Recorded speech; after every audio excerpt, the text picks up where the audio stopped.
ஆவியன் school அம்மையநாயக்கனூரில் 10th standard படிக்கிறேன். நான் இப்போ 10th ஸ்டாண்டர்டில் 497 மார்க்ஸ் ஸ்கோர் பண்ணது வந்து எனக்கும் என் ஸ்கூலுக்கும் ரொம்ப ஹாப்பியாக ஃபீல் பண்ணுறாங்க.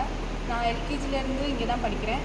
அதனால் எங்கள் ஸ்கூல் அட்மினிஸ்ட்ரேஷன்ஸ் எல்லாமே எனக்கு தெரியும். அவங்களும் எனக்கு ரொம்ப மோட்டிவேஷனாக இருந்தாங்க. ஃபர்ஸ்ட் ஆஃப் ஆல் என்னை மோட்டிவேட் பண்ண என்னோடய பேரண்ட்ஸ்க்கு ரொம்ப தேங்க்ஸ். எங்கள் அப்பா ஃபார்மர் தான், அவ்வளோ பெரிய ரிச் ஃபேமிலிலாம் இல்லை. ஆனாலுமே எங்கள் அப்பா என்னை ரொம்ப மோட்டிவேட் பண்ணாங்க. எங்கள் அம்மாவுக்கு ரொம்ப தேங்க்ஸ், அவங்களும் என்னை ரொம்ப மோட்டிவேட் பண்ணாங்க. அடுத்து சொல்லப்போனால் என்னோடய டீச்சர்ஸ் எனக்கு ரொம்ப ஃபுல் சப்போர்ட்டாக இருந்து என்னை என்கரேஜ் பண்ணாங்க. அவங்களுக்கு ரொம்ப பெரிய தேங்க்ஸ்.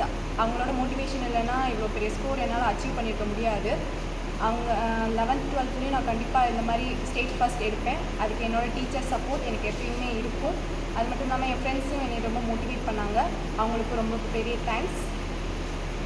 அவ்வளோதான். ஆவியன் ஸ்கூலில் பிரின்சிபல் மிஸ்ஸஸ் ரபியத்துல் ஜெசிமா, இவங்க ஜெயதர்ஷிகா. எங்கள் ஸ்கூலில் எல்கேஜியில் இருந்து இப்போ 10th ஸ்டாண்டர்ட் வரைக்கும் இங்கே தான் படிக்கிறாங்க. 497 எடுத்திருக்காங்க அவுட் ஆஃப் 500. ஆக்சுவலி ஸ்டேட்டில் வந்து 3rd ரேங்க், டிஸ்ட்ரிக்டில் 2nd ப்ளேஸும் எடுத்திருக்காங்க. இது எல்லாமே எனக்கு காரணம் வந்து அந்த குழந்தையோட எஃபர்ட்டு தான் என்னை பொறுத்த மட்டும். கன்சிஸ்டன்ட் ஒர்க்கு, நம்ம என்ன சொல்கிறோம், டீச்சர்ஸ் என்ன சொல்கிறோம் அப்படின்றத ரொம்ப அழகாக அதை கேட்டு அதை அப்படியே ஃபாலோ பண்ணுவாங்க.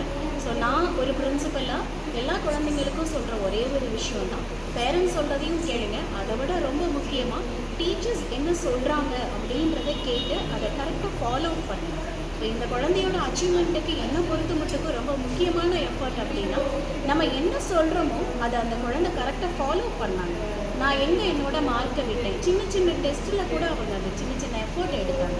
ஸோ அதுதான் அவங்களை இன்றைக்கி இவ்வளோ பெரிய லெவலுக்கு கொண்டு வந்து உண்மையிலே விட்டுருக்கு. So all the very best.